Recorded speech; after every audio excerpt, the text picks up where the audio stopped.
एक लड़का जिसकी आंख जंगल के बीचों बीच खुलती है। उसके शरीर को देखकर ऐसा लगता है कि जैसे वो अभी अभी पैदा हुआ है। उसने ना तो कोई कपड़े पहन रखे हैं और ना ही उसके पास उसकी कुछ पुरानी याददाश्त है। उसे नहीं पता कि आखिर वो कौन है, कहाँ से आया और उसे कहाँ जाना है। अब कुछ देर तक जंगल में भटकने के बाद वो शहर तक पहुँचता है, जहाँ पर सभी लोग उसे देखकर बहुत ही ज़्यादा हैरान थे, क्योंकि उसने ऊपर से नीचे तक अपनी बॉडी पर कोई भी कपड़ा नहीं पहन रखा। वो शहर में सभी चीज़ों को ऐसे देख रहा था जैसे कि वो इन चीज़ों को पहली बार देख रहा हो। अब वो शहर में घूम रहा था कि अब तभी वहाँ पर पुलिस आ जाती है। पुलिस वाले उसे गिरफ्तार करके उसे डिटेंशन सेंटर ले जाते हैं। उसे बिना कपड़े पहने घूमने और लोगों को अश्लीलता दिखाने के चक्कर में गिरफ्तार किया गया था। पुलिस वाले जब उससे बात करने की कोशिश करते हैं तो वो लड़का उनकी बातों को समझ नहीं पाता और ना ही वो अपना नाम और अपने बारे में बता रहा था। तब वो पुलिस वाले अपने आप से ही उसका नाम रख देते हैं, जो होता है काइल। इसके बाद काइल का मेडिकल चेकअप कराया जाता है, जिसके अंदर दो बहुत ही बड़ी बातें सामने आती हैं। जिसमें पहली तो यह है कि काइल के पेट पर नाभि नहीं है और दूसरी यह है कि उसका शरीर बिल्कुल परफेक्ट है। ना ही तो उसके शरीर पर कोई झुर्री है और ना ही कोई पिंपल। ये देखकर तो डॉक्टर भी चौंक जाता है। खैर, अब जब तक उसकी और ज्यादा रिपोर्टें आ रही थी, इतने उसे खाना देकर उसे डाइनिंग हॉल में भेज दिया जाता है। वो वहाँ पर जाकर तो बैठ जाता है, लेकिन उसे नहीं पता कि इस चीज को कैसे खाना है।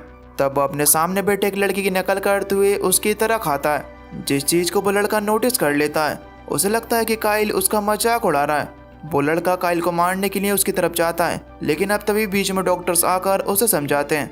खैर, बाद में जब ये सभी लड़के बाहर ग्राउंड में होते हैं तो वहाँ पर वही लड़का काइल के मुंह पर मुक्का मारता है। काइल नीचे गिर जाता है और कुछ देर बाद उसकी पैंट गीली हो जाती है। उसके इस अजीब बिहेवियर को देखकर गार्ड ये समझ नहीं पाते कि आखिर इसका क्या करें। तब वो सेंटर के साइकियाट्रिस्ट निकोल को बुलाते हैं, जो कि काइल से सवाल जवाब करेगी और ये पूछने की कोशिश करेगी कि आखिर काइल को हुआ क्या है। निकोल उससे बात करने की कोशिश करती है, लेकिन काइल उसकी बातों का कोई भी जवाब नहीं देता। तब निकोल उसे एक स्केच बनाने के लिए कहती है। तब काइल बिल्कुल पेंटर की तरह एक स्केच बनाता है। उसने कपल का स्केच बनाया था, जिसे उसने जंगल में देखा था। अब इसके बाद निकोल काइल को अपने घर ले आती है, ताकि वो निकोल के बारे में जान सके कि आखिर निकोल के साथ हुआ क्या है और वो ऐसा बिहेव क्यों कर रहा है। निकोल को इस बात का शक है कि शायद काइल के साथ कोई न कोई बड़ा हादसा हुआ है, इसी वजह से उसे कुछ भी याद नहीं है। खैर, अब इसके बाद हम निकोल की बेटी लॉरी को देखते हैं, जो कि अपने घर में काइल को देखकर पूरी तरीके से हैरान रह जाती है। वो जल्दी से अपनी मम के पास जाकर उनसे पूछती है कि आखिर ये लड़का कौन है। तब निकोल बताती है कि ये काइल है, जो कि कुछ दिनों तक हमारे घर में ही रहेगा। काइल तो मानो जैसे दूसरी दुनिया में खोया हुआ है। अगर उसे किसी भी चीज के बारे में समझा दो तो वो लगातार वही काम करता रहता है। लॉरी भी काइल पर ज्यादा ध्यान नहीं देती, क्योंकि उसका तो मन अपने बॉयफ्रेंड से बात करने में लगा होता है। खैर, अब थोड़ी देर बाद काइल घर से बाहर जाता है। उसकी नजर एक तितली पर पड़ती है। तब वो बिना सोचे समझे उस तितली के पीछे जाने लगता है। बाहर उसे पड़ोस से कुछ आवाजें आती हैं। जब वो उस आवाज का पीछा करते हुए उस घर में जाता है तो उसे पता चलता है कि एक लड़की अमेंडा वहाँ पर पियानो बजा रही है। पियानो की आवाज सुनकर उसकी आंखों में आंसू आने लगते हैं, लेकिन उसे इस बारे में नहीं पता कि उसकी आंखों में आखिर ये आंसू क्यों आ रहा है। अब तभी अमेंडा जैसे ही मुड़कर देखती है तो काइल उसका चेहरा देखकर वहां से भाग जाता है। वो तेजी से घर की तरफ आकर बाथरूम में छुप जाता है। इसी बीच लॉरी का भाई जोस एक अडल्ट मैगजीन लेकर अंदर आता है। वो अपने पूरे फोकस के साथ उन मैगजीन को देख रहा था। उसे इस बात की खबर नहीं है कि बाथटब में बैठा एक आदमी उसे भी देख रहा है। जैसे ही जोस की नजर वहां पर काइल पर पड़ती है, वो वहां से भागता है और भागने के चक्कर में उसकी मैगजीन नीचे गिर जाती है, जिसे उसकी मॉम निकोल ने देख लिया था। निकोल जोस को ये सब चीजें देखने पर बहुत ही ज्यादा डांटती है, लेकिन अब तभी उनके दरवाजे को कोई नॉक करता है। जब निकोल वहां पर दरवाजे को खोलती है तो वहां पर अमेंडा और उसकी मॉम थी। अमेंडा की मॉम बताती है कि तुम्हारा ये जो मेहमान है, ये बिना पूछे ही हमारे घर में घुस गया था, कि ऐसे थोड़ी बहुत भी अकल बकल नहीं है, इसे समझा कर रखो। वो अपनी बेटी अमेंडा से कहती कि अमेंडा चलो सच बताओ, लेकिन अमेंडा तो वहाँ पर काइल की आंखों में खोई हुई थी। ये दोनों एक दूसरे को बहुत ही मोहब्बत की निगाहों से देख रहे थे। इसके बाद अमेंडा की मॉम उसे वहाँ से लेकर चली जाती है।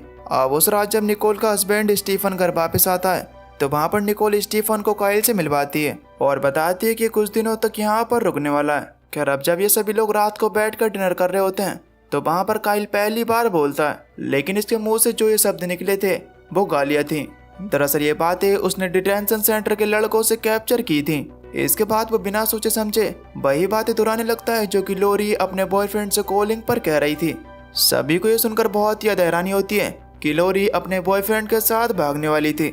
निकोल के दोनों बच्चे काइल से बहुत ही ज्यादा गुस्सा हैं, खैर अब अगली सुबह जोश जब अपना होमवर्क कर रहा होता है तो वो काइल को कुछ सवाल करने के लिए कहता है। तब काइल बिना किसी दिक्कत के सभी सवालों के जवाब दे देता है। ये देखकर निकोल और जोश दोनों हैरान रहते हैं। अब इस चीज से ये तो साबित हो जाता है कि काइल ना तो कोई बेवकूफ़ है और ना ही उसकी समझ में कमी है, बल्कि उसकी अजीब हरकतों के पीछे कुछ अलग ही राज छुपा हुआ है। इसके बाद जब काइल के IQ टेस्ट का रिजल्ट आया तो सबके होश उड़ गए। उसका IQ 400 से भी पार था। अब ये देखकर डॉक्टर्स ने उस पर और ज्यादा टेस्ट करने का फैसला किया। उन्होंने जब उसके दिमाग का MRI टेस्ट किया तो उन्हें पता चला कि काइल का दिमाग एक नॉर्मल इंसान के दिमाग से बहुत ज्यादा डेवलप हो चुका है। उसकी ब्रेन एक्टिविटी इतनी ज्यादा तेज थी कि या तो वो कोई एलियन हो सकता था या फिर कोई रोबोट। खैर अब रात को निकोल जब काइल को लेकर अपने घर पहुंचती है तो उसने जोश को काइल के साथ रूम शेयर करने के लिए कहा, जो कि जोश को बिल्कुल भी पसंद नहीं आया। अब जब रात में सब सो रहे होते हैं तो वहाँ पर काइल ने देखा कि लोरी गेट से बाहर कहीं जा रही है। तब वो भी उसके पीछे पीछे जाता है। हमें पता चलता है कि लोरी एक पार्टी में आई थी। वहाँ का माहौल देखकर काइल भी उनके साथ हो गया। लेकिन अब तभी वहाँ पर पुलिस आ जाती है। एक ऑफिसर वहाँ पर लोरी को अपने साथ ले जाने की कोशिश करता है। तभी काइल वहाँ पर आकर उसे रोकता है। उसका चेहरा अजीब सा हो गया था और वो सांप जैसी आवाज निकालता है। ये देखकर सभी लोग हंसने लगते हैं। लेकिन जब वो ऑफिसर काइल को हथकड़ियाँ पहनाने के लिए जाता है तो वो तुरंत ही हट गया। अब तभी वो ऑफिसर गुस्से में आकर उसे मारने के लिए जाता है, लेकिन काइल बहुत ही आराम से उसके सारे बार से बच रहा था। ये देखकर ऑफिसर को भी थोड़ी शर्मिंदगी महसूस होती है और वो उससे बिना कुछ कहे वहाँ से चला गया। इसके बाद काइल वहाँ से लोरी को सेफली घर ले आया। अब अगले दिन वो अपनी गलतियाँ सुधारने का फैसला करता है और वो धीरे धीरे करके इस फैमिली का दिल जीतने लगा। सबसे पहले वो स्टीफन का कंप्यूटर रिपेयर करता है और उन डॉक्यूमेंट्स को वापस दिला देता है जो कि वो महीनों से लाने की कोशिश कर रहा था। फिर वो जोश का रूम साफ करता है और उसके लिए एक नई मैगजीन भी लाकर रखता है, जिसे देखकर जोश को भी अच्छा लगता है। ऐसे छोटे मोटे काम कर काइल ने इस घर का दिल जीत लिया। निकोल ये देखकर सोचती कि जब तक काइल के पास्ट के बारे में पता नहीं चलता, जब तक मैं इसे टेम्पररी अडॉप्ट कर सकती हूँ। लेकिन इन सभी चीज़ों में सबसे अजीब बात यह थी कि काइल को रात को नींद नहीं आती और अब वो और भी ज़्यादा अजीब हरकतें करने लगा। उसे खाने के बारे में भी जानकारी नहीं है। उसके हाथ जो भी चीज़ लगती वो खाने लग जाता, चाहे तो फिर वो कच्चा हो या फिर पका हुआ। एक दिन जब काइल यार्ड में था तो वैन में बैठे एक आदमी उस पर नजर रख रहा था। अब पहले तो काइल ने इग्नोर किया, लेकिन धीरे धीरे करके वो हर जगह उसे दिखने लगा। अब ये बात तो क्लियर हो चुकी है कि जरूर उस पर कोई ना कोई तो नजर रख रहा है। अब कुछ दिन बाद जब निकोल काइल को डॉक्टर के पास लेकर गई तो डॉक्टर पूरी तरीके से हैरान था। काइल की बॉडी को अंदर से देखने पर उसकी बॉडी बिल्कुल नई दिखाई दे रही थी, जैसे उसके शरीर पर कभी जिंदगी में चोट लगी ना हो। और तो और उसका IQ भी बहुत ज्यादा तेज था। अब डॉक्टर ने एक दिन काइल को नींद की गोली दी ताकि उसे नींद आ सके, लेकिन गोली खाने के बाद भी काइल को पूरी रात 1% भी नींद नहीं आती। स्टीफन को ये लगा कि शायद काइल के पास एक्स्ट्रा एनर्जी है, उसे जल्दी थकान नहीं होती। इस वजह से वो सुबह के टाइम उसे रनिंग पर ले जाता है। स्टीफन पहले एक रनर रह चुका था। उसे ऐसा लगता है कि वो काइल को जल्दी थका देगा, लेकिन स्टीफन थक जाता है, बल्कि काइल नहीं थकता, बल्कि वो तो एक ओलंपिक रनर की तरह भाग रहा था। स्टीफन घर आकर निकोल से कहता है कि देखो निकोल, मुझे नहीं लगता कि काइल कोई नॉर्मल इंसान है, इसलिए तुम जाकर इसे वहीं पर छोड़ाओ जहाँ से तुम इसे लेकर आई थी। इनकी सारी बातें काइल भी सुन रहा था और उसे बातें सुनकर बहुत ही ज्यादा बुरा लगता है और वो बिना किसी को बताए घर से भाग गया। स्टीफन ने उसे हर जगह ढूंढने की कोशिश की, लेकिन वो उसे कहीं पर भी नहीं मिला। अब तभी निकोल को वहाँ पर काइल द्वारा बनाई हुई कुछ स्केच दिखाई देती हैं और एक स्केच पर जो जगह बनी हुई थी उस जगह को निकोल जानती है। इसके बाद वो लोग बिना वक्त गवाए टॉर्च लेकर उस तरफ निकल पड़े और आखिरकार वहाँ पर उन्हें काइल मिल भी गया। वो आसमान की तरफ तारे देख रहा था। ये लोग काइल को एक बार फिर से अपने घर लेकर आते हैं, जहाँ पर स्टीफन काइल से सॉरी कहता है। खैर अब थोड़ी देर बाद कार्ल को वहाँ पर एक रेडियो दिखाई देता है जिसके अंदर से कुछ आवाजें आ रही थी। वो आवाजें उसे बहुत ही ज्यादा अच्छी लगी और उस रात पहली बार काइल को नींद आई। खैर अब अगले दिन निकोल के पास पुलिस का कॉल आता है। वो लोग बताते हैं कि हमें जहाँ पर काइल मिला था वहाँ पर हमें एक डेड बॉडी का कंकाल भी मिला है। पुलिस का कहना था कि काइल एक कातिल भी हो सकता है, तुमसे जितना हो सके तुम काइल से दूर रहना। एजेंट टेलर काइल से बात करना चाहता था, लेकिन निकोल बात को टाल देती है। खैर अब अगली सुबह जैसे ही काइल उठता है तो वो टीवी देखने की कोशिश करता है, लेकिन उसके टीवी पर सिग्नल नहीं आ रहे थे। तब वो बिना किसी देरी के सीधा छत पर चढ़ जाता है और एंटीना को सीधा कर देता है। लेकिन जब वो वापस आ रहा था तो वो ऐसे ही सीधा छत पर से कूद जाता है। ये चीज अमेंडा ने भी देख ली थी। अमेंडा घबराकर अपनी गाड़ी को एक कचरे के डब्बे में ठोक देती है। अब तभी काइल बिना किसी चोट के उसके सामने आ जाता है। अमेंडा ये देखकर हैरान होती है कि काइल तो इतने ऊपर से गिरा था, लेकिन उसके शरीर पर एक भी चोट का निशान नहीं है। खैर अमेंडा की मोम, जो कि पहले से ही काइल से बहुत ज्यादा चिढ़ती थी, वो कार की हालत को देखकर बहुत ही ज्यादा गुस्सा करती हैं। वो वहाँ पर अमेंडा को उल्टा सीधा सुनाने लगती हैं। लेकिन अब तभी वहाँ पर काइल आता है और कहने लगता है कि इसमें अमेंडा की कोई भी गलती नहीं है, सारी गलती मेरी है। तब ये सुनकर अमेंडा की मोम भी चुप पड़ गई। रात को जब स्टीफन अपने घर पहुंचता है तो वो निकोल को बताता है कि पुलिस को एक बहुत ही बड़ी बात पता चली है, और वो यह है कि जिस दिन काइल मिला था उस दिन एक आदमी भी लापता हो गया था। इधर ये आदमी इनके सारी बातें स्पीकर के जरिए सुन रहा था। खैर अब जब सुबह के टाइम में निकोल अपने घर की सफाई कर रही होती है तो वहाँ पर उसे काइल द्वारा बनाई हुई कुछ स्केच दिखाई देती हैं। इन स्केचेस में एक पैटर्न जुड़ा हुआ होता है। जब वो इन स्केच को जोड़कर देखती है तो उसे एक सिंबल दिखाई देता है, वही सिंबल जो कि क्राइम सीन पर मिला था। अब इस बात से ये तो कंफर्म हो जाता है कि काइल भी वहाँ पर मौजूद था और इस केस से उसका कोई ना कोई कनेक्शन है। इधर दूसरी तरफ अमेंडा ने लाइफ गार्ड की नौकरी ले ली है। काइल, जो कि अमेंडा को बहुत ज्यादा पसंद किया करता था, वो उसे इम्प्रेस करने के लिए पानी में कूद जाता है। लेकिन अब तभी काइल पानी में डूबने लगा, तब अमेंडा सही समय पर आकर उसे बाहर निकालती है। ये देखकर वहाँ पर मौजूद सभी लोग काइल पर हंसने लगे। अब उसी दिन शाम को अमेंडा काइल से मिलने के लिए उसके घर आती है, ये देखने के लिए कि आखिर काइल ठीक भी है या फिर नहीं। लेकिन जब अमेंडा उसके रूम में जाती है तो उसे पता चलता है कि काइल यहाँ पर है ही नहीं। उसी वक्त अमेंडा को वहाँ पर काइल के सारे स्केचेस दिख जाते हैं। उन स्केचेस में बहुत सारे स्केचेस तो अमेंडा के भी थे, जो कि काइल ने बनाए थे। उसे लगता है कि शायद काइल उसे अंदर ही अंदर चाहता है।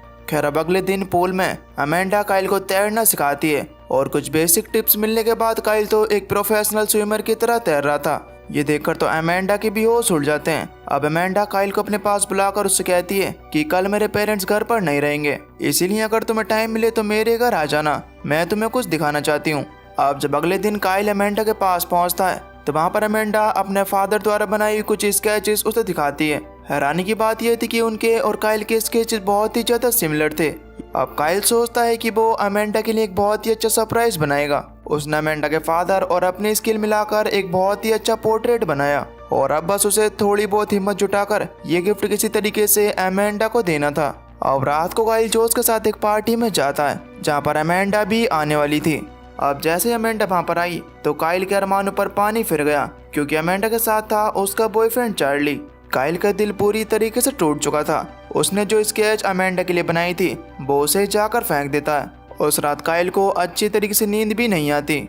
अब अगले दिन निकोल ने काइल को बताया कि उसने अपने एक दोस्त को बुलाया है जो कि हिप्नोसिज्म के जरिए काइल की पुरानी यादों को जानने की कोशिश करेगा। तब काइल भी इस बात पर राजी हो गया। इसके बाद सेशन शुरू होता है। अब हिप्नोसिज्म के जरिए काइल को एक रात का सीन याद आता है जिसमें दो लोग लड़ रहे थे, जिसमें से एक तो वही आदमी था जो कि काइल पर लगातार नजर रखे हुआ है, जिसका नाम है टॉम फॉस। टॉम फॉस वहाँ पर गन उठाकर उस दूसरा आदमी को शूट कर मार देता है। काइल हड़बड़ाकर उसका नाम पुकारता है, टॉम फॉस। अब ये नाम सुनते ही निकोल का दिमाग घूम जाता है। निकोल बताती है कि जब वो पुलिस स्टेशन गई थी तो उसने नाम सुना था। दरअसल टॉम एक नया ऑफिसर है जो कि कुछ समय पहले ही इस शहर में आया है। अब निकोल के दिमाग में हजार सवाल चल रहे थे। निकोल काइल से कहती है कि तुमने जो भी कुछ अपने सपने में देखा तुम उस चीज का स्केच बना कर दो। तब काइल भी बहुत ही सावधानी के साथ उस जैसा ही पोर्ट्रेट बनाने लगता है।